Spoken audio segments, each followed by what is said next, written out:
Hello, welcome to lesson number 8 in the unit on the Sirvijaya kingdom. In this lesson we're going to be talking about art in Sirvijaya.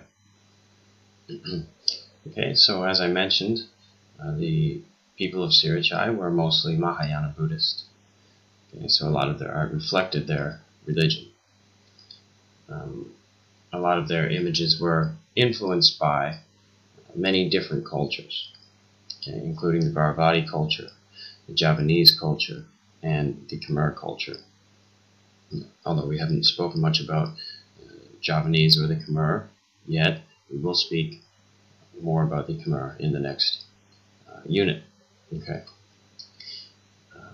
and we will not speak much at all about the Javanese. Okay, but I can tell you that they had some very beautiful, intricate art and architecture in Java. All right, and as you'll probably remember, part of the Sirvijaya kingdom was located on the island of Java, the western portion of the island. Okay, so some of the artistic styles from the kingdom came from there. All right. So in regards to the Buddha images from Sirvijaya, they were actually often quite complex. They had a lot of detail, okay, much more detail than the typical Bharavati Buddha image. All right, which is kind of typical of Mahayana artistic style. All right, their Buddhas often had circular halos behind their heads, as you can see in this image right here. Okay. And as it says right here, sometimes they had animals incorporated into the image, animals or worshippers. As you can see, we've got some dancers right here, or worshippers next to the Buddha, and we have some what look to be stylized lions here at the base.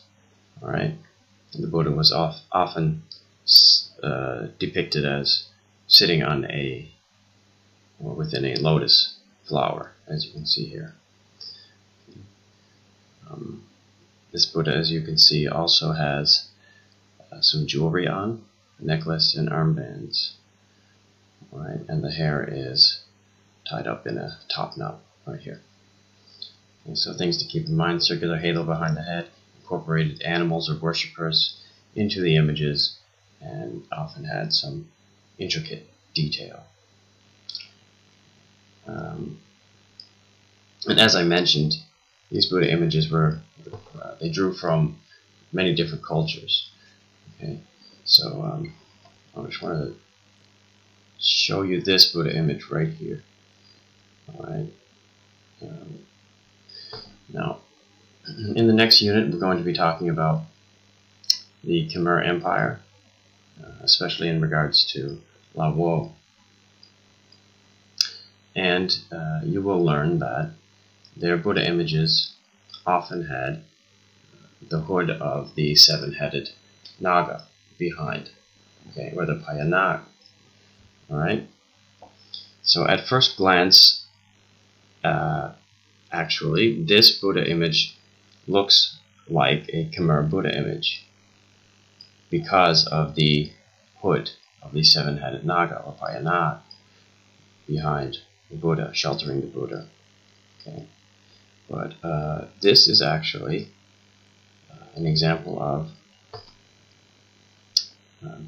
Buddhist artwork from Sirvijaya, specifically from Surat Thani province, in modern-day Surat Thani province. Okay.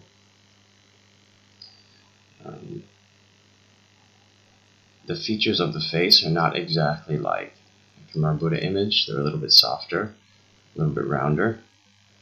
Okay. The heads of the snake, or the Payanak itself, are different from the typical Khmer Buddha image. Okay, rounder, and different features in their face. All right. A lot of the curves on this Buddha image are softer and rounder than on your typical Khmer Buddha image as well. All right.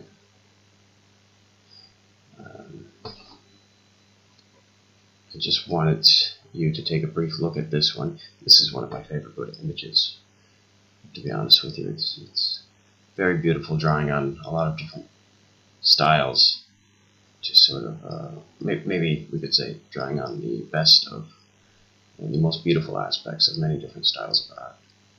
Okay, so this is one I just wanted to show you there. Okay. The Sirvijaya people were also famous for making images of bodhisattvas. I'm not going to speak much about what a bodhisattva is, but just briefly, many Mahayana Buddhists, again, worship bodhisattvas because they believe that they were people who were able to reach enlightenment, or who had already reached enlightenment, but delayed entering nirvana because they wanted to stay behind in the material world on earth to help suffering people. Okay. So one of their most popular images was of the Bodhisattva Avalokiteshvara, which is a version of Guanyin. Okay. Now it doesn't look like the Guanyin maybe that we're familiar with, and doesn't look like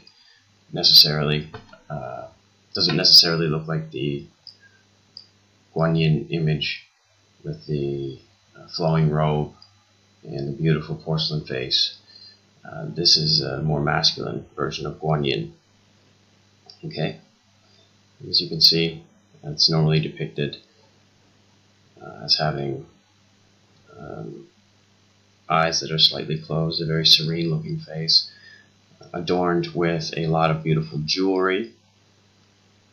Okay, sometimes found in a seated position like this one, sometimes in a standing position like this one. Okay, and also depicted with a headdress. As you can see, this one has an image of the Buddha above the head, of the Guanyin image here. Alright, so that's all I wanted to talk about for this lesson. Thank you for listening.